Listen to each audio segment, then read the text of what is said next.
All right, we're going to go ahead and bring this Judy Non Civil full committee to order. I'm going to ask that Representative Smith give us a blessing, and we'll get started on business. If you would. Lord, we come to you today thanking you for the breath of life, thanking you most of all for salvation through your Son, Jesus Christ, that we might have life more abundantly and life eternal with you, Lord. Lord, we ask that you be with those who have been hit hard by storms today in our state and other states as well. Lord, we just ask that you help with the process of rebuilding, Lord, and just be with those that have lost much, Lord, and know that you can always be dependent on, Lord. We ask that you give us wisdom and discernment as we go through this legislation for the benefit of your kingdom and your glory. Amen. Thank you, Representative Smith. All right, so the hour is late, and I know everyone has come off a long day, so we're going to try to move as quickly as possible. Most of these measures we've seen or heard at one point or another. And so I'm going to limit the debate of anybody speaking to the bills at least 2 minutes so we can go on and get out of here. We've got 3 measures before us. We've got Senate Bill 85, Senate Bill 174, and Senate Bill 92. I'm going to go ahead and take up Senate Bill 85. This is a bill that the Senate's still in session, I believe, and Albert's not able to get here. This is his bill. Chairman Ballinger was going to present it, but I'll do my best to get through it until she gets here, and I'll also ask Chairman. Actually, I'll ask Chairman Reeves to run through this. Chairman Reeves, would you mind presenting this bill, please? Sure, Mr. Chairman. And Chairman Sessler was really involved in what we did. I know I said at subcommittee yesterday that we spent a few hours this week hashing out the details of this. But this is the hazing bill, and what we ultimately did was we really tried to look at what the senators what he was trying to achieve and help craft something that best achieved that. I think this committee initially felt that the bill might be too far reaching in some areas. And so we did expand the definition of hazing to specifically include coercing a student through the use of social or physical pressure to consume food, liquid, alcohol, drugs, or other substances, which would make them likely to vomit, intoxication, or unconsciousness. And we limited the expansion of the definition of that because that's what we felt. This is really about forcing students to consume too much alcohol. 98% of what I think that is it deals with the forcing them to consume too much alcohol.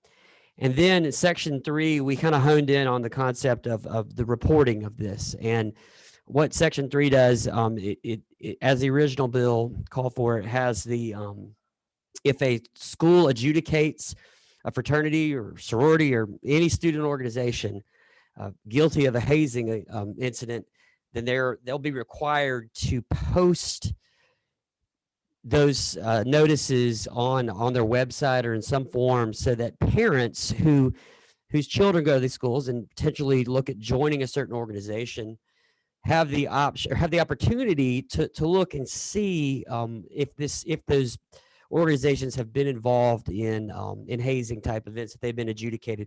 The original bill expanded it to even allegations, but we moved back on that and just left it at adjudicated incidences, because frankly there's a lot of potential for abuse with allegations in these things. And so we think that this is meaningful, that it will certainly help with the deterrence of what we're trying to achieve here. And Chairman Burchett, if Chairman Sessler has anything else to add, he spent more time than anybody on this. Did you want to be recognized? Mr. Chairman. Chairman Sessler. I think the last thing Chairman Burchett wants to do is recognize me to talk, but you read my mind. I didn't have to. I would say the last thing is that this. I'm not disparaging the No, gentleman. I just know that you're very detailed. Mockery is the highest form of flattery, Mr. Chairman. I accept that. Section 3 is just intended to be a deterrent. The whole effort, or half the effort in this bill, is not just crime and punishment, but deterrence and creating a different way of looking at this. And I think the gentleman, Representative Reeves has actually a lot of experience in this legal framework, and we think the school reporting will have the organizational impact on organizations thinking twice and three times about managing behavior better than about anything else. That was, again, I appreciate the gentleman's help on this. And Section 3 is really focused on the organizational deterrence versus crime and punishment. Thank you, Chairman Sessler, and I appreciate you. I really wasn't disparaging. I'd appreciate the work you and Chairman Reeves have done, and appreciate your to the point, concise overview of that bill. Thank you. We don't have anybody signed up, do we? No, we have no one signed up for Senate Bill 85 LC 413163S. I got a motion to pass. We have a second. We have any amendments, proposed amendments? No proposed amendments. Any further discussion?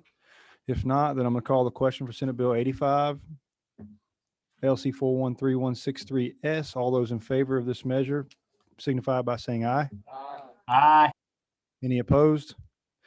The measure passes on to rules.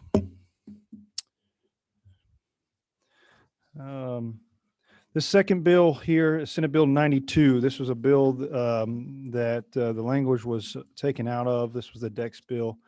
And I'm going to let Chairman Reeves present this bill, Senate Bill 92. Chairman Reeves. And can we have Sheila Humberstone come in she signed up to testify on this, and Sheila, if you're in the hall and you can hear us, can you come on into the room 132, please?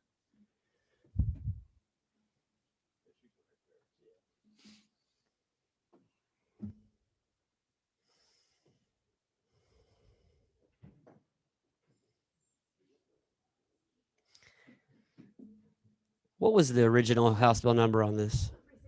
Okay, so thank you, Mr. Chairman. And this is Sheila Humberson, and she represents the Georgia Physician Assistants Association. And this was originally House Bill 369, which passed the House, I think unanimously.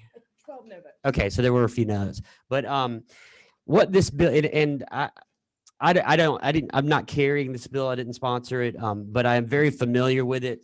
My wife is the legislative director for the Physician Assistants Association, and she's been working on this issue for 7 years now, actually. What the bill does is it gives nurse practitioners and advanced practitioners and PAs, et cetera, the ability to write a very limited scope of some Schedule II drugs. And this is particularly important in rural Georgia, where we do not have where there is a serious lack of access to healthcare. If you break your wrist at the softball game on a Friday night, you oftentimes don't have the ability to see a doctor until Monday, but you would have the ability to get to a place where there could be someone other than a physician. But right now, Georgia is one of 4 states, I believe, where advanced practitioners cannot write in any form or fashion for Schedule II. And so we originally, the original bills that passed the House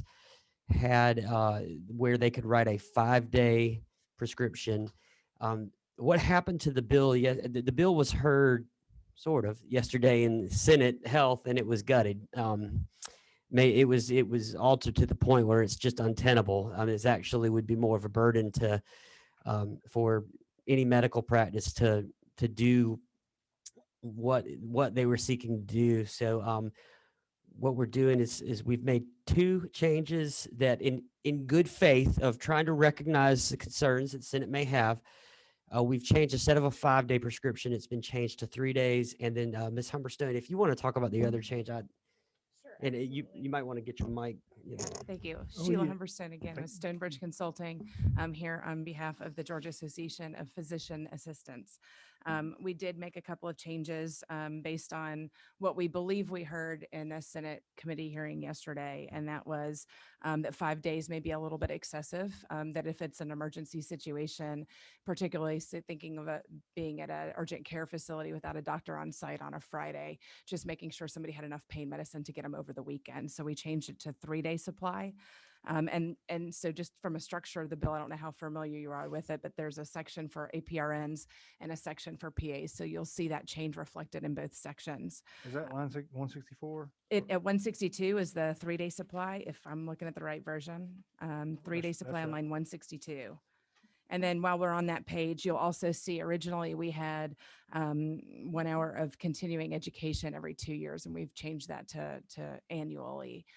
Just that they had some concerns, wanted to make sure that people were well equipped to prescribe these medications. I will say I talked to two of our I don't know if they were deans of the schools of medicine here in the state, and they said that our PAs are undergoing about 70 to 75 hours in pharmacological studies, and so they do come into the practice sitting with a pretty good understanding. And for those of you that don't know, PAs and nurse practitioners, they work under the delegation of a physician, and so that physician has to agree to extend that that ability to that mid-level practitioner. And so if the doctor, for whatever reason, isn't comfortable with Nurse Clifton or PA Humberstone, then that doctor would not delegate that authority. And so the ultimate control continues to rest with that physician. I can go through the other things in the bill if you don't remember from before crossover, but Let's since being we're short on time here, Absolutely, yes, I'm sir. gonna recognize the other party that signed up. Ms. Clifton, would you introduce yourself and tell us what you like about the bill? Thank you, Mr. Chairman. Wendy Clifton on behalf of the Georgia Nurses Association. I've been working closely with the PAs Association on this matter and all of the changes that Ms. Humberstone mentioned just a moment ago. We're in full support of, and we appreciate your consideration of this measure moving forward. Thank you very much. Any questions from the committee? I got Chairman Sessler. Summerston, thank you. Couple things. I was of the impression that there was a bill moving and we were talking about hydrocodone, not any Schedule 2. Does this apply to Oxycontin in any Schedule 2? it does. So the Senate committee yesterday wanted to limit it to just hydrocodone. A few years ago, a bill, but it was different than just hydrocodone. Usually when you think of limiting it to hydrocodone, you do hydrocodone and its components because of all the different medications that would entail. Yeah. In talking to our providers, there was some concern that for some patients, that's not an ideal drug for them. And so they really didn't want it limited to just hydrocodone. Another example, and it would happen very rarely, and certainly by some folks' imagination, it might not be considered an emergency, but Adderall is a scheduled 2. And so, I mean, you can imagine a teenager who, because of their disorder, has forgotten to make sure they have enough medication, and tells mom on Friday afternoon before the PSAT or the SAT on Saturday that they're out of medication. So this would give us an opportunity to give them that 3-day supply. And Mr. Chairman, I asked the question because there's really a second one that was really the underlying issue that we've, in prior years, I know there's been bills that have moved to this committee, that when we talk about a 3-day or 5-day, this is not the first time we've talked about this. Is almost like the Western Front, in World War I. It's never pretty and it's always short movement. But this issue of 3-day supply, I know in the past we dealt with specific milligrams of. I know we had, because one person may say 5-10 milligram Oxycontins is a day, but that's a lot of drugs versus what's I know this committee in the past has passed more prescribed amounts. Sure. How do we have confidence that 3-day supply is sufficiently defined? So what I can tell you is I looked at what other states have done, because I generally don't like to reinvent the wheel if somebody's doing it and doing it well. And what I can tell you is that in our contiguous states, everybody allows it. And I modeled initially our bill after South Carolina, who had the toughest law, and that was 5 days. So even with this bill, we would be out of line with our contiguous states being 3. I can tell you the states that limit it, and the number is, you'll hear me sometimes say 45, 46, because some states will allow an APRN to do it, but they won't allow a PA to do it, or they'll allow a PA to do it, but not an APRN. But Arkansas prohibits it, but allows hydrocodone blanketly.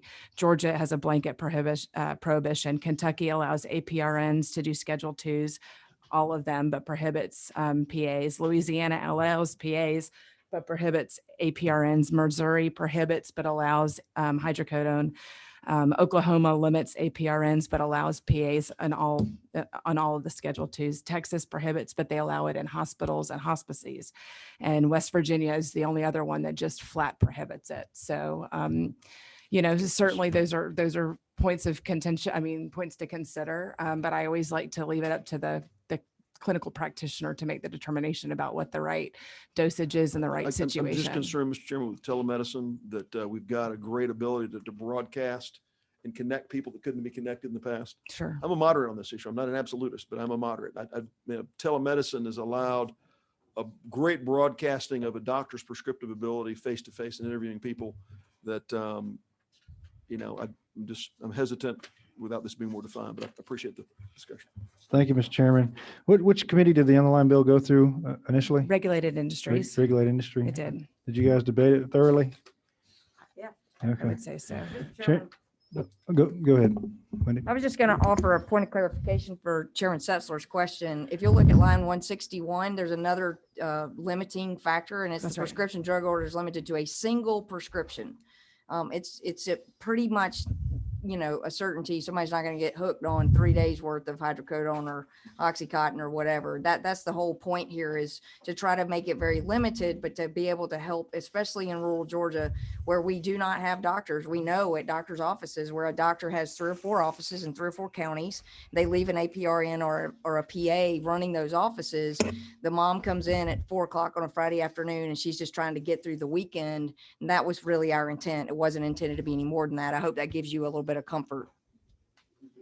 It does. My concern is every 10 milligram Oxycontin is a $20 bill on the street, and people, they may need a half day to get them through kind of the pain cycle, and then it's sitting in a medicine cabinet. My concern is just the broadcasting, not the prescriptive issue, but the proliferation of more drugs on the street. Chairman Reeves. Thank you, Mr. Chair. And I just wanted to add to try to close this up. Again, I know this because I'm married to a PA who's very passionate about her work, and physician assistants and nurse practitioners they go through rigorous education and training. They go through, they're regulated. They are allowed to do to the degree that their physician that they work with allows them to do. But we have to let them do what they're trained to do, and that's treat. And I understand the optics of that we're battling this, a very significant addiction problem. This bill, if it passed as is, would be right there with the most limited of the 46 states. It would be right there with the most limited and narrow policies in the entire country. We're not taking a giant step in proportion to what other states do. And Georgia PAs and nurse practitioners were writing for Schedule II until several years ago, when some of these drugs were reclassified from Schedule III to Schedule II. But these are trained individuals. They care about what they do, and they see people. And again, this is truly an access to healthcare thing, a rural. You just can't see a doctor in parts of rural Georgia, but you can see a nurse practitioner or a PA, and this is enabling them to do what they are trained to do and what they're accountable of doing, and that's to properly treat people. So I would ask everybody in this committee to favorably consider this bill. Have a stack of support letters if you would like that to be entered into the record, but including from one physician who acknowledges that it's a disservice to the patient to not allow this. We've got one PA who acknowledged that she works in an oncology practice, and if she can't treat the metastatic pain, then she has to tell that immune compromised patient to go to the emergency department for the sole purpose of getting pain relief. And that's not a good use of our healthcare dollars either. Thank you. We'll take those into the record. Brian? Tyler. Representative Smith. Mr. Chairman, at the appropriate moment, I move to pass. Do we have any more discussion by the committee? No more questions. We got a motion, do pass. Do we have a second? We have a motion and a second on Senate Bill 92 LC 33820S. Any amendments? Chairman Sessler. I love amendment, Mr. Chairman. I just want to say to people who are watching this on the internet, I don't oppose this as such because we're still on the lower end. These things have to be said. There will be tens of thousands of unused pills all over the state. And it's not the 2-day dose that leads to addiction. It's the proliferation and the easy access of pills. And this will absolutely multiply the access to those pills getting out there. It's not that this is the wrong policy. It's just, it's a policy we need to take with care.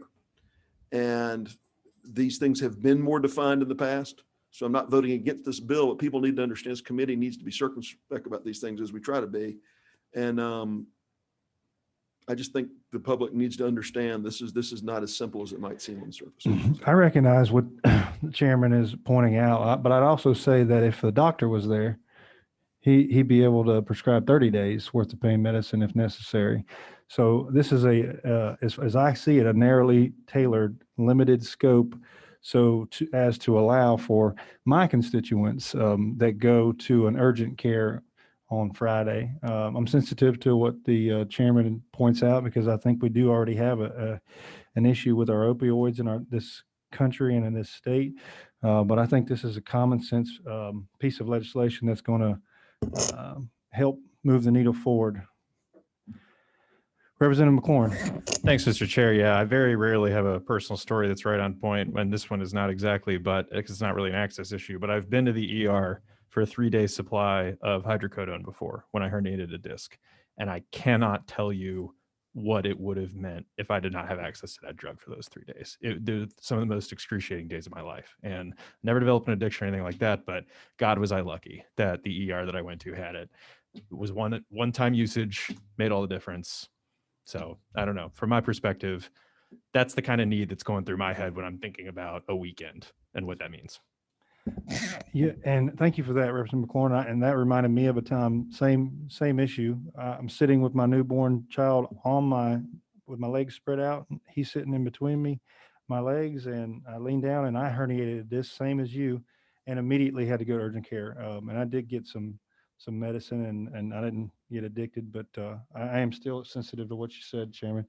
So at this point, the committee's in a posture of we've got a motion to pass in a second, and there's no amendments offered. Is there any further discussion? If not, no further discussion on Senate Bill 92 LC 33820S. I'm going to call the question. All those in favor signify by saying aye. Aye. Any opposed? Like sign. The measure passes on the rules. Who's going to carry the bill? Alan Powell is carrying the bill. Okay. Thank you so much. Appreciate your time this evening. Well, those two were fairly easy. This one's not going to be as such. Do we have Representative Sains? Are you online? Will you unmute yourself? I'm here, Mr. Chairman. All right. Thank you. And it's only not going to be easy if the committee doesn't want it to be. Thank you. Thank you for that addition. Would you present Senate Bill 174? The LC I have is 413177S. Mr. Chairman, I believe that's correct, and I want to apologize for not being there in person. I had to head back to the district. Definitely not a reflection on the significance of this bill. I understand the committee sub that y'all had before just reflects some technical modifications to strengthen the clarity of the bill. Truly, this is kind of an add-on to something we did last session for the unsecured judicial release bonds, formerly what I knew it to be called when I was in law enforcement as OR bonds. So this frankly addresses an area of our state that we're pretty close to. We have what it comes at no surprise, a epidemic in truly a victim crime in this area and in Athens, Clarke County, which though it doesn't target this area, frankly, those counties are the ones that utilize this kind of bond the most. Again, the bond would allows judges to basically give false, what the public thinks is a bond with a number value on it, but it doesn't have one. And this just makes sure that we as a legislature make clear that for crimes that are so egregious to public welfare, that is a limited scope. Again, it does not limit the judge from giving a penny bond if they would like to, but the difference of that penny bond and this is public transparency. And on these crimes, I doubt a judge would be transparent about the lack of bonding. We know that they're 20% less likely if they're on a unsecured judicial release bond to come back, and that has a direct reflect on criminal recidivism that we need to lower in this state, specifically in this area in Atlanta. With that, if there's any questions, I'm happy to yield. I know that Chairman Reeves knows this in great detail too, so I'd hope he would throw me a lifeline if there's something that he can explain in more detail. Thank you, Representative Saines. That was good overview of the bill. Representative, I'm going to recognize any discussion within the committee. I've got one light flashing. I'm going to recognize Representative Mclaren. Thanks, Mr. Chairman.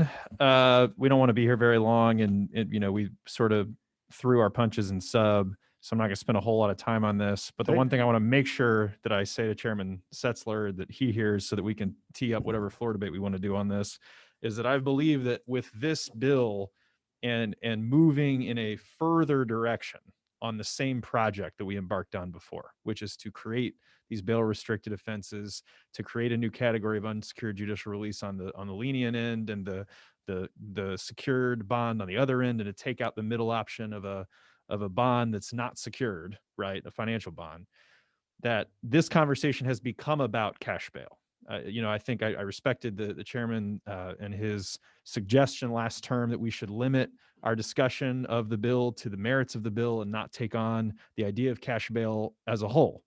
But the risk is that if we have incremental bills like this that continue to deepen, widen the use of the cash bail system, that we are uncritically continuing to, and I'm going to use a phrase I know Chairman Reeves does not like, which is criminalize poverty. That is what I believe that we do when we rely so heavily on cash bail as a system.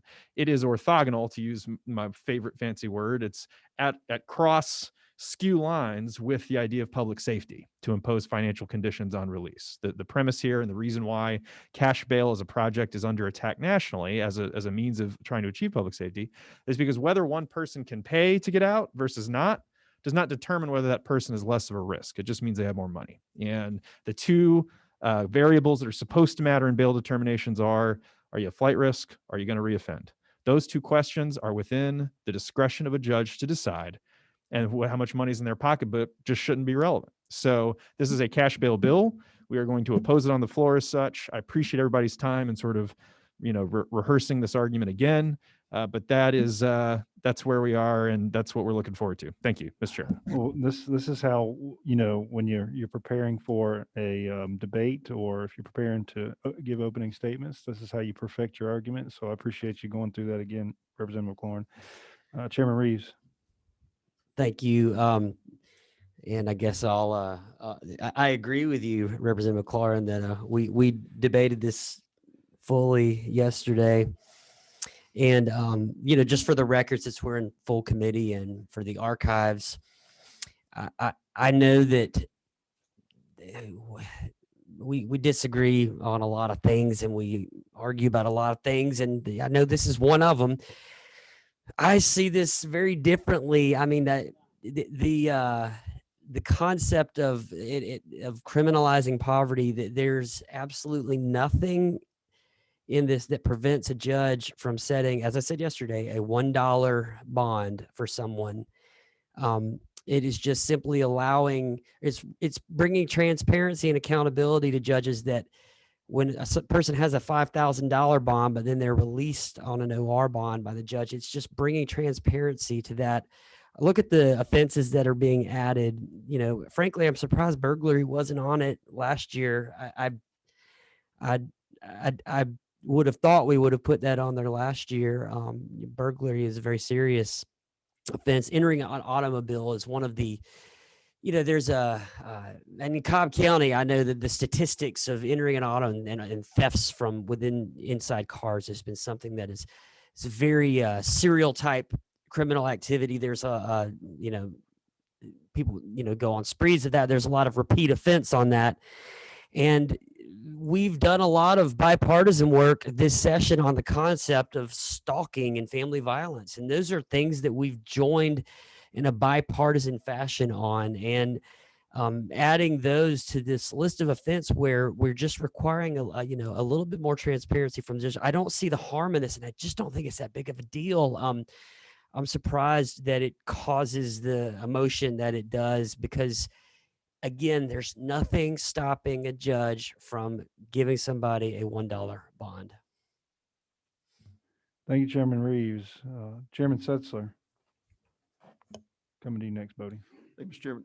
I would just say the gentleman in this, it's not directly addressing his issue, but broadly, I mean, my concern in this whole subject matter is one of sort of this sweep towards decriminalizing crime.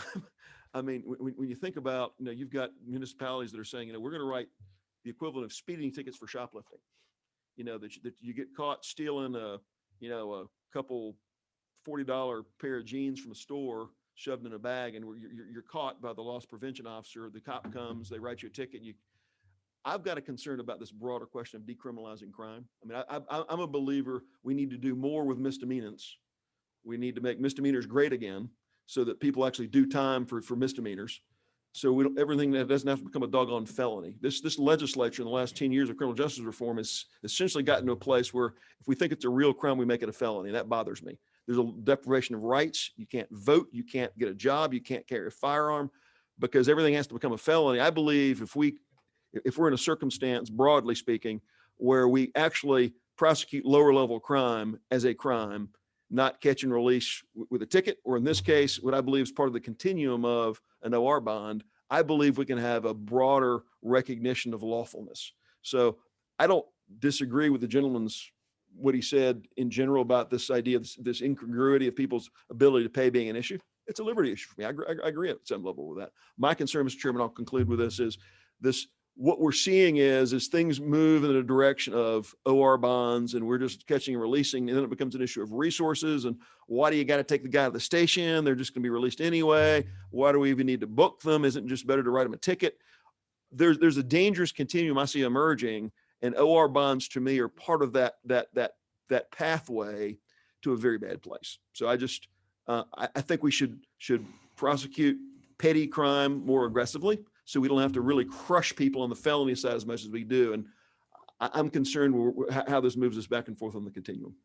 Thank you, Chairman Sessler. Representative Mclaren, I'm going to go to Bodie and Representative Bodie, and then I'm going to let you back clean up. I think we have one more representative after that.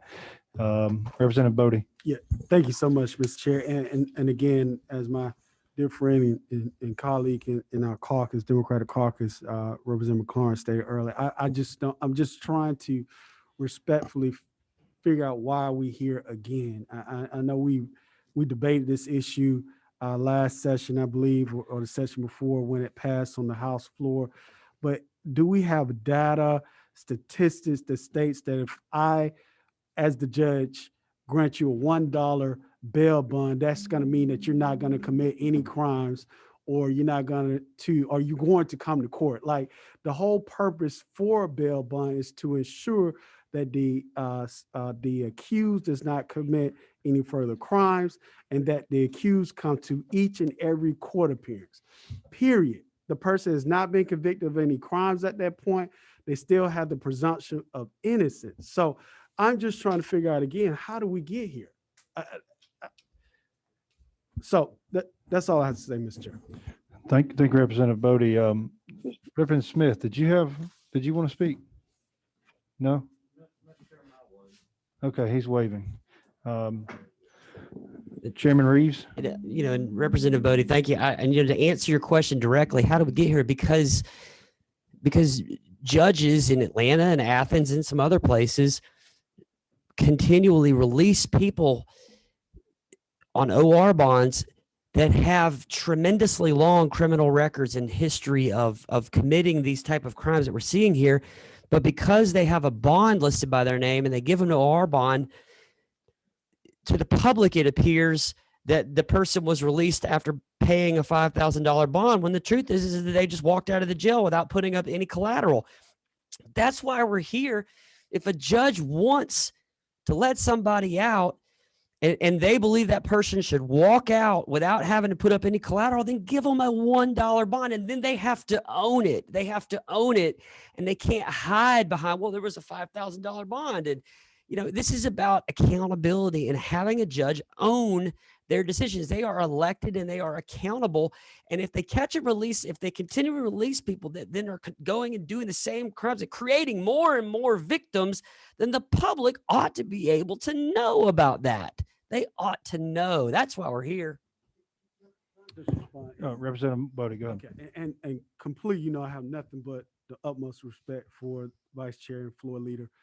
But again, you said the key word. Judges are elected, so that's how we hold them accountable. We hold them accountable. Fulton County citizens elect Fulton County judges.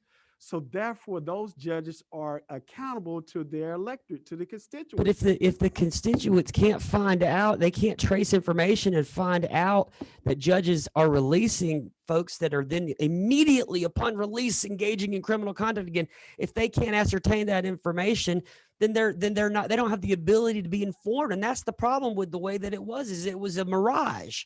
Well, there was a $5,000. People don't know. This is so that people can now know that a judge has decided that this person's collateral is $1 or $5 or whatever it may be. A judge can still make that decision. My guess is that that's a harder decision to make when you've got that direct accountability on it. And that's why they have to take into consideration the record that they look at when they see the person's criminal history and the kind of repetitive criminal behaviors they've been involved with. So I know we disagree about all kinds of things. It's just one of those things. I'm surprised that we see this so differently, respectfully. And one last thing, and Mr. Chair, I hate to keep giving this example again, even with burglary. I'm not condoning burglary. I don't want anyone to break into anyone's house. But if you got a judge, a superior court judge, because burglary is a felony, looking at a 17-year-old that's in high school that does not have a record, that judge should have the discretion to say, look, I'm going to give this individual a signature bond, make sure they go back to school, make sure they have a curfew. The judge should make that decision. We should not take the discretion away from the judge to look at the individual in that situation and not just the crime. And those not are, condone the That conduct. discretion is still there as far as I'm concerned with this right. bill. They still be able to do that. It appears to me that the argument surrounds the fact that, are we okay with letting folks go without any type of security whatsoever? And but showing the public, we looked at one yesterday and there was no facts to the case, but we looked at one yesterday that were some of the worst crimes on here: aggravated child molestation, $230,000 bond, but in actuality, there was no security whatsoever. So the judge on one hand can save face and say, yeah, I let him out on a $230,000 bond, instead of saying, here's a $5 bond or $5,000 bond, and then have to answer to the constituencies of, that elect them. That's what I see as the opposing views here. I don't know that anybody's changed anybody's mind. Yeah, and respectfully, Mr. Chair, to me, we're saying a dollar bond is a secured bond. But we all know in actuality, pretty much no judge is going to say, oh, I'll give you a dollar bond. That doesn't happen. But why is that any different than saying no bond? Yeah. But what's the difference in, respectfully, Mr. Chair, saying that, we're just going to give you a signature bond? What's the difference between a signature bond and a dollar bond? Because We're just saying it's secured versus unsecured. What's the big difference? I'm just trying to figure that out. The difference is that you're showing the transparency that this is what I actually charged. So I think it's a perception thing for the judges. In other words, back to the point Chairman Reeves made, you're right. These judges to some degree are accountable to they're definitely accountable to the folks that elect them. But if they're showing that they're giving a $230,000 bond, and in actuality there's no bond, and they're just letting them out on their own recognizance, then that's a disservice to the folks at home. If they think they should be able to get on a $50 bond, then just go ahead and do it. I promise Representative McLaurin. Here, go ahead. I'm gonna let you finish, Representative McLaurin. My question is to anybody who can offer it.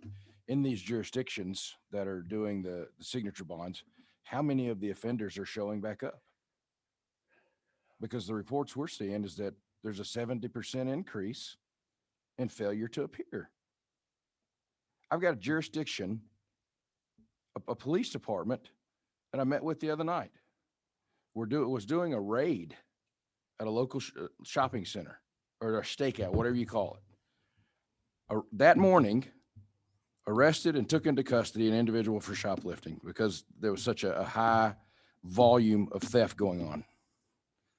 By the end of the afternoon, that same individual who had been released on an OR bond was back shoplifting again. The same police officer in the same day rearrested the same individual. What do I tell my constituents? I mean, seriously, lock your doors, carry your guns, protect. I mean, I don't want to be this passionate about it, but my God, what do you tell people? We arrested somebody for shoplifting. Has nothing to do with the financial state of that individual, but everything to do with the rule of law. We took that individual in. The officers went back. They rearrested the individual again for the same crime. Had it been a longer day, I wonder had the individual showed up again for a third time. I mean, and in these jurisdictions where you've got individuals who testify, I carried this bill 3 years ago. And you got individuals in certain parts of Atlanta saying that the break-in rate is increasing, breaking and entering, auto theft, all that stuff is increasing. So much so that some of the city council members have started holding neighborhood meetings to calm it down. And I want something that's equitable. I just don't want to put people in prison. I don't want to do that. I want to hold them. I don't want to do that. But how do we tell constituents and individuals in different jurisdictions, well, that's just how it is. Thank you, Mr. Chairman. Thank you. I'm gonna go ahead and go. There's one more, but I'm gonna go ahead and let you go, Representative McLaurin. I know you've been holding your water. That's fine. Thanks, Mr. Chairman. No, I like to get as many comments as possible to respond to at once. So if we really want to have a broader conversation about public policy and the role of this committee, we cannot put blinders on from 2 weeks ago to 2 weeks from now and focus on a Fulton County Superior Court judge and say that is the scope of our policymaking effort. We should be talking about healthcare. We should be talking about education. We should be talking about investing in communities, because in my experience, the only time that somebody shoplifts 3 times in a day just because they can and get multiple OR bonds or whatever the scare story might be in the meantime is because there's something wrong with them mentally, right? They're so desperate that they feel like they have to, or they're literally the most, angry caricature of a person you could possibly imagine, right? But more likely than not, right? Or, deviant or whatever, but more likely than not, they have need. And I know we don't like to talk about crimes of necessity, but these stories, the very worst ones where the downtrodden people can't make it to court for whatever reason because they're irrational or they've got a chip on their shoulder, whatever it might be. There's such a long story and it's so much bigger than them. To use a Sesslerism, this bill is make judges scared again. That's what this bill is. It's not bad, right? And y'all can agree. The transparency, what it means is we want judges not to do what they're doing, but because they're afraid of the repercussions, the optics of $1. But why are they doing it? We talked about this in sub. Because the Fulton jail has people in plastic boats on the ground, sleeping, getting COVID out in the open because there's nowhere to put them. And it's like at the end of the day, if you have Speaker Pro Tem of the House said we're already generous with our health care. Right? We don't need to do more than these waivers because we already do enough.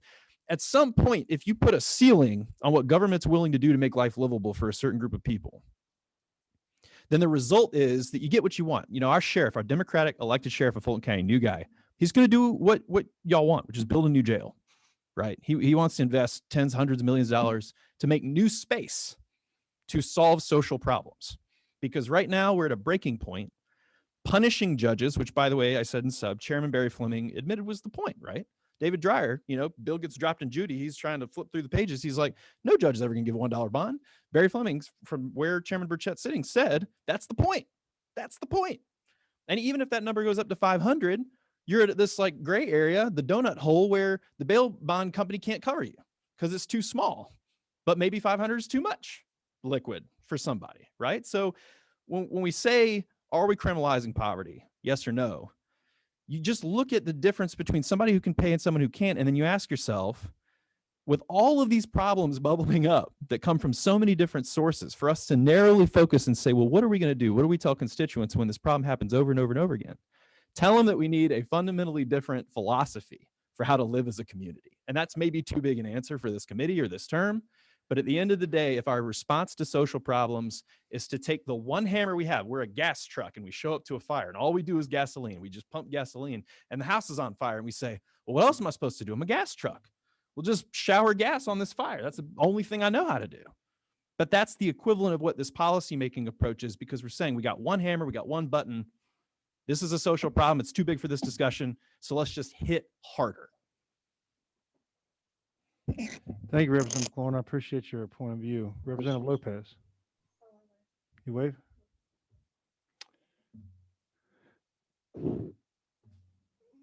Representative Smith.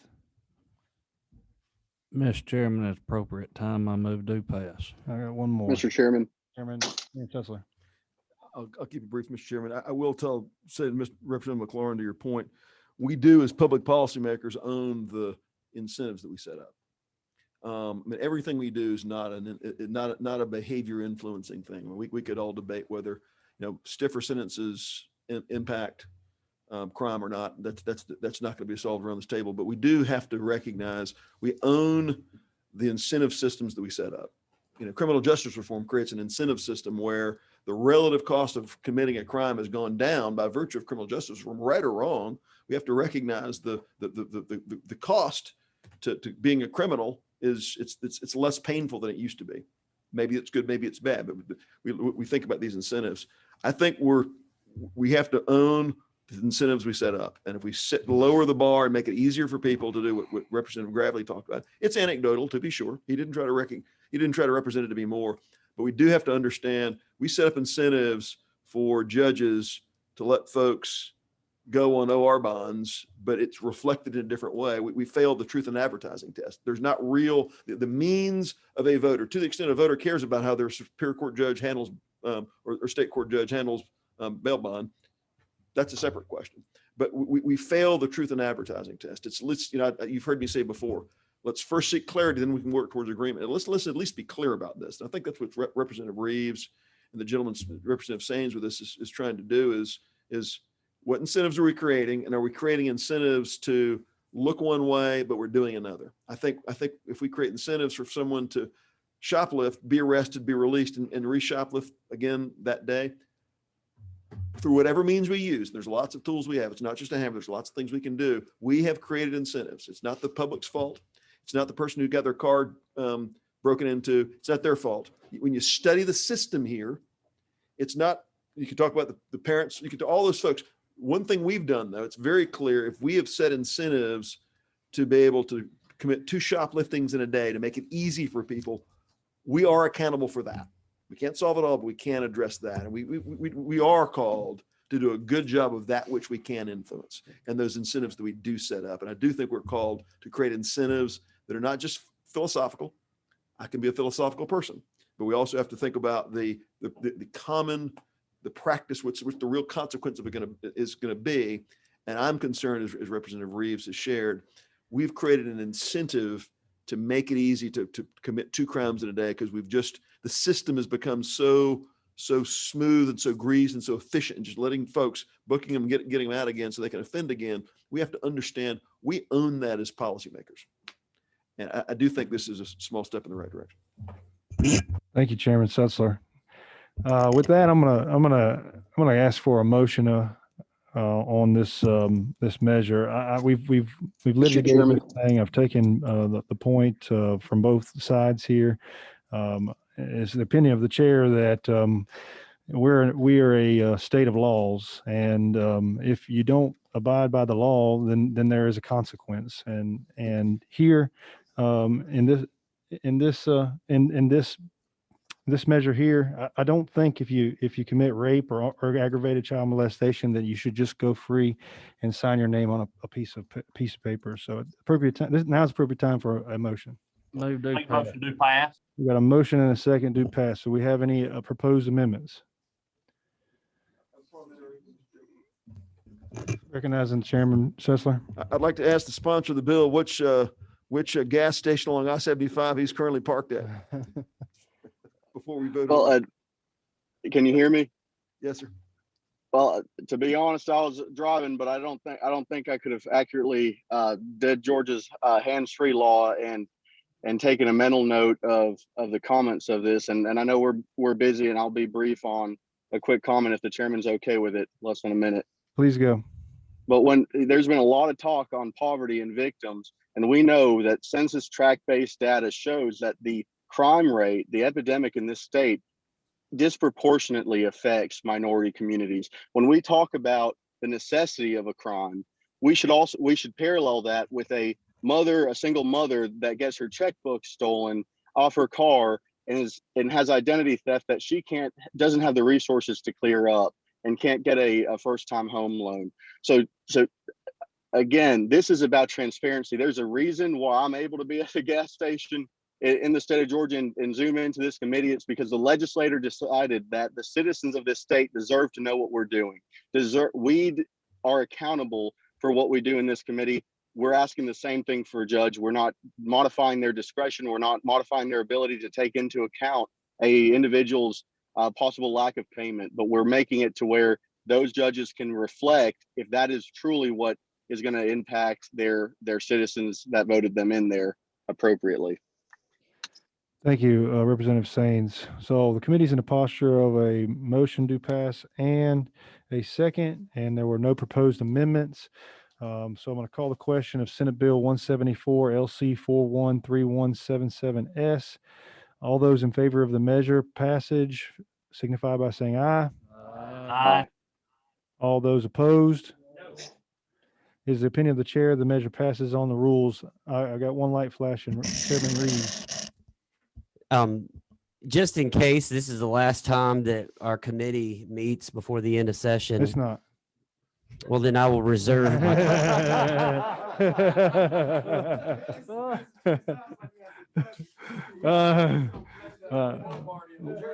Hey, listen, I know what Chairman Reeves was about to do. I want to thank you all for staying late today. We had a long day. I appreciate the work's done in this committee. I appreciate everybody's input. So I thank you with that. We will have at least one more meeting. I thank you very much. We're going to adjourn this meeting. Have a good